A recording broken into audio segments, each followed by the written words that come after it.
people, how would you like to come along with us right now?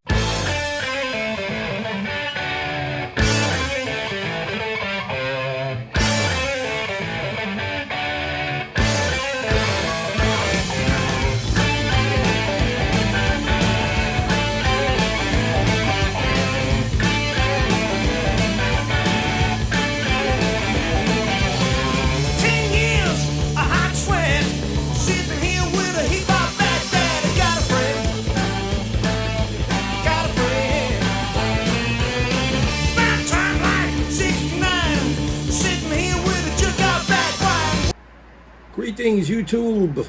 I am the Spaceman. I've landed in your area. And in this time of the morning, it's 2:15, and I'm all juiced up with some chock full of nuts. Some delicious frothed milk, and in my pipe I'm smoking some Prince Albert original blend. I'll get it right. With the Burley, just the Burley blend. The one that's all chocolatey and good with a cup of coffee. So tonight, this is for all you rockers out there. You ready? Ian Gillan, Future Shock. I picked up this CD recently. This is the 8th effort from the Ian Gillan Band from 1981. Of course, if you don't know who Ian Gillan is, if you're a rocker, you probably do. But he was the lead singer for Deep Purple from 1969 to 1973. He was born in Chiswick, Middlesex, England, which is on the west end of London, I believe.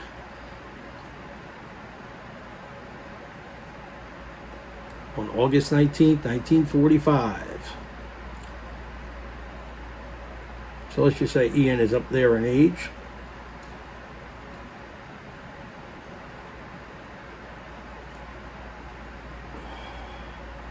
We don't have to mention the number.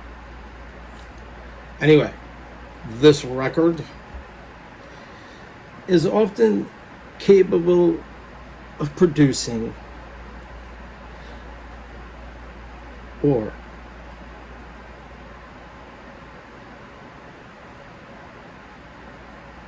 okay, I froze up. It's just a joke. Gotcha. Now, this album is known to break the sound barrier, as well as produce an often painful headache, as well as all the other Deep Purple configurations and offshoots and in the Deep Purple family. Most of them are pretty loud. But this one is really loud. This is loud, sound-breaking, just rumbling, ear-shattering, heavy metal. Okay? Heavy metal. Which is not really what Deep Purple claimed to have been, as they once said. Gotta add that little accent in there for the band members. So, it's a good album. Got some pretty decent songs on it, including a very rousing rendition of Lucille, which was a favorite of their selection in their encores in 1972 and probably before that. But this one is different because it has lots and lots and lots of piano in it. It comes in at, well, the time's not listed on there, but it's not all that long of a song. It's just awesome. So you've got on Future Shock here I will take the booklet out and show you that nice artwork and the booklet as it's been redone wonderfully by Repertoire Records. This is the Repertoire Records remaster, which is from 2000. In the band was, of course, Ian Gillan on lead vocals, Colin Towns keyboards, Bernie Tormey guitar, John McCoy bass, Mick Underwood drums. So let's take a look at the booklet here. Nice artwork. As a matter of fact, I believe this was actually a comic book that Ian Gillan did. It was based on that, and there was a limited edition of the CD in which you could get that comic book in its entirety, which I was not buying Ian Gillan CDs at the time to get that. Look at that. There's a nice spread of the band. Looks like the Pirates of the Caribbean, huh? There's Ian Gillan. I don't know the order. I think that's the guitar player there, Colin Towns, whatever his name is. And that's the rest of the band, happily sitting, relaxing at a table somewhere, who knows where. So there's a lot of liner notes in here, wonderful liner notes.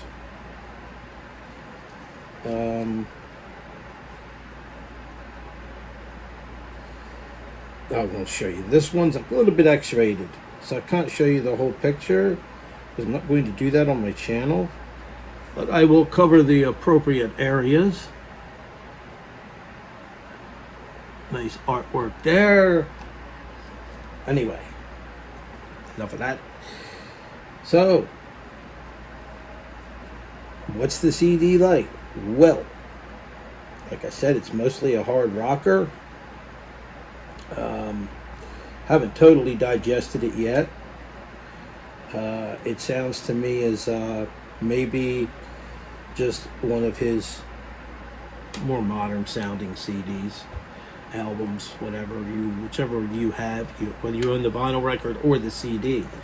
The songs: Future Shock, Night Ride Out of Phoenix, The Ballad of the Lusitania Express, which I'm thinking is, I guess, a train, No Laughing in Heaven, Sacre Blue, New Orleans, Bite the Bullet, If I Sang Softly.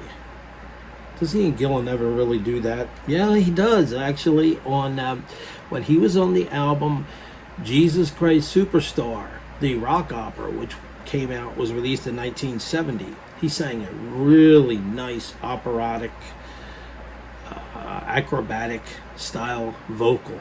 You would never know this guy had such a versatile vocal ability, but he does. This guy can sing anywhere from country to opera to hard heavy metal to just rip it up rock and roll, blowing everybody else out of the water, including Robert Plant. Excuse me for that opinion there, but just my honest opinion. This is my favorite, as Deep Purple always were my favorite over Led Zeppelin and Black Sabbath. As we know, the so-called holy grail of heavy metal, the three bands, Black Sabbath, Led Zeppelin, and Deep Purple. Pick your band. Which one did you like the best? I liked Deep Purple the best. So anyway, you can pick that album up, Jesus Christ Superstar, and hear a wonderful version. I believe he is actually playing Jesus on the record. I can't exactly remember all of that, but I know during the tour that Deep Purple did in 1985, they actually did a short, they were in a jam session, and they actually did a short version of that, Jesus Christ. They called it Jesus, they sang the whole line, Jesus Christ Superstar, and it was the just a small short version of the song, a short excerpt, a medley of sorts.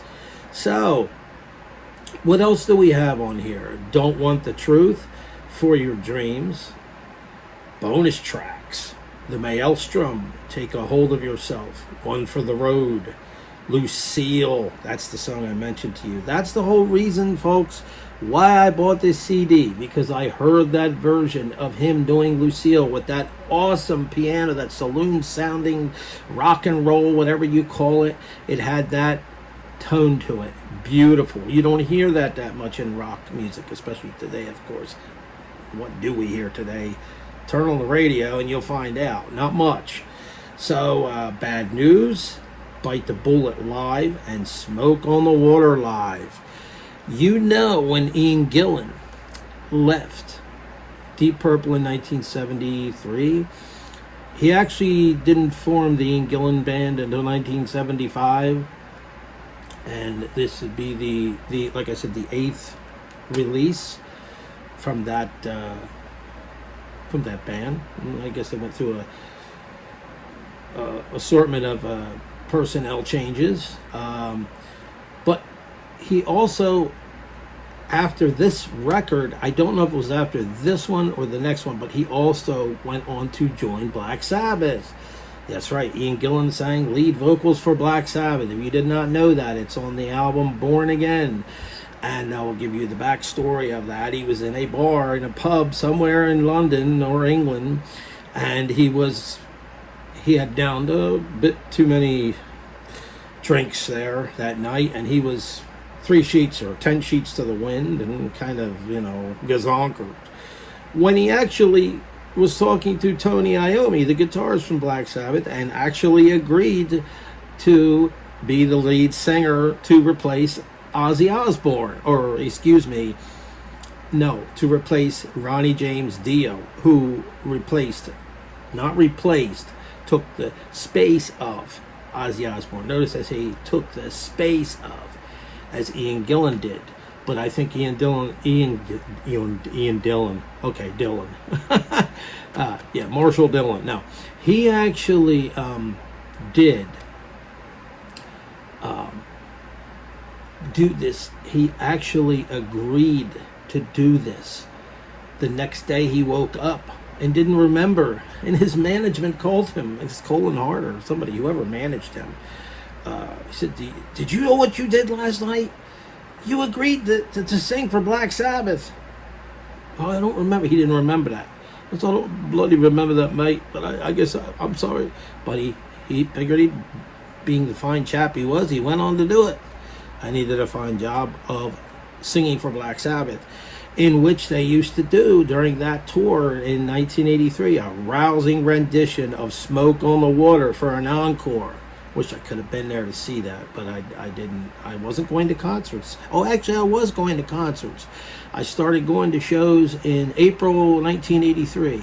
My first concert was Return to Forever, the reunion tour of the original progressive jazz fusion band, Return to Forever. We know who they were, right? Al Di Meola, Chick Corea, if I can remember the other guys. I can't remember the other guys' names right now.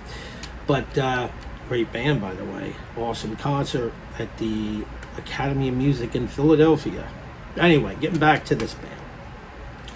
So, I guess, at that time, in the end of 83, he wasn't going to be with Black Sabbath very much longer. Black Sabbath was basically on hold. Rainbow was on hold by Ritchie Blackmore, and they got Deep Purple back together, as you know, for the reunion album Perfect Strangers. So I got to see that tour, as well as House of the Blue Light tour and all that, and on and on and on and so forth. But this is not a Deep Purple review. This is an Ian Gillan review. I also own the Magic album, which is pretty decent. It's not a bad album.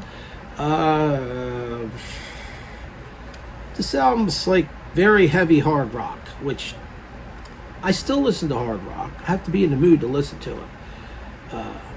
But this one's loud. I mean, you get out of the shower and take a shower and stand in front of the speaker, turn this up to number 11, and you might just dry your hair off. I'm not kidding you. It will blow your doors off. It's that loud. I'll be cranking it on a Kenwood receiver with JBL Tower speakers. And the neighbors just might hear that. I don't know. So, if you like Ian Gillan, it's a good one. I'll show you the back. There's the back. What else can I say about the Ian Gillan Band? I know that I bought a vinyl record back in the 80s where it was a live album, and they were doing the Ian Gillan, I believe it was just called Ian Gillan at that point, and he was doing all the Deep Purple songs in a jazz style. I thought, isn't this odd? So I don't remember what that live album was called, but someday I shall find that again and procure a copy of that. So, let me relight my wonderful pipe of Prince Albert.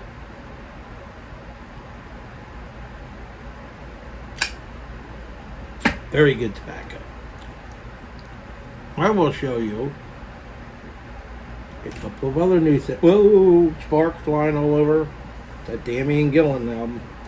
Okay. Anyway, I actually received that one from, I believe it was eBay. And you know how the spindles on these jewel boxes, the teeth that hold the CD in, often they either come broken up or there's a crack in the CD. Very seldomly do you ever see a perfect CD jewel box where you don't have to replace it. Yeah, I still collect CDs. People think I'm a fossil, but I still do it. I've had people that have been here and saw my collection over there. I go, wow, a CD collector. Now, this brings back memories from my childhood. What? Okay. Got a couple more things here. As you know, I collect die-cast cars too. So here we have a 1959 Chevrolet Apache. This is an M2 model.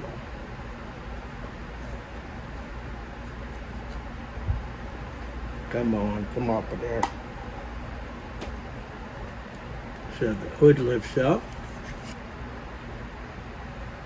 You see the engine. V8 engine. And the actual doors actually even open on the truck. And it's got that big spare tire there. Isn't that cool? Yeah.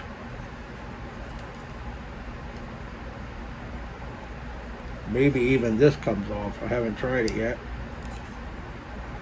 The cover of the should I try it? Nah. I think I'll skip that. We don't want to break it. You can see the tires are all aired up.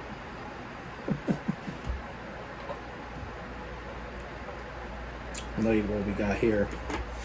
Another M2 model. Oh, by the way, this thing here is labeled. I'm trying to read the name on this. I can't read it. It's a service station name. Maybe you can make that out if I hold it way up there. Come on, focus, focus, focus. Focus! You rotten, dirty rat. Okay. This is a 1967 Shelby GT 500. Another beautiful M2 model. Opening trunk. Look at that air cleaner. Look at the size. Can you see that? Can you see the size of that air cleaner? Look at that air cleaner. It's nice, isn't it?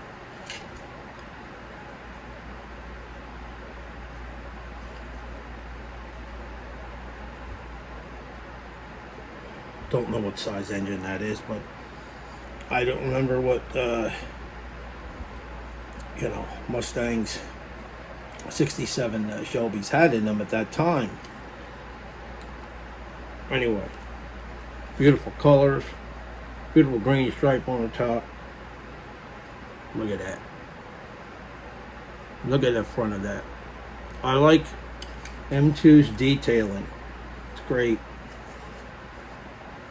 And the tires, they even have Goodyear written on them. Well, I wish this damn thing would focus. Oh well. Number 37. And last but not least, Hot Wheels Dodge Dart. Yeah. This is a, yep, see if I can read that. It looks like a 68 Dodge Dart. All hot rodded out, tricked out. Ready for the track, ready for the drag race. Gonna race it against that Mustang. I guarantee you the Mustang will win that one. If it was a Dodge Charger, the Mustang would lose, I think. Anyway, I figured I'd do this one for all you rockers out there. So you all have a good one, and if you're into Ian Gillan at all, pick this CD up. It's a pretty good one. Rock on. Talk to you later. Down flat road, sitting here and you know it's no joke. I ain't got shit, no. I ain't tired, I ain't dead. I'm going crazy getting out of my bed. Here we go. Got another show. I feel like I'm so sad. I give everything I had. Now that I'm free again, strung and I'm breaking ties.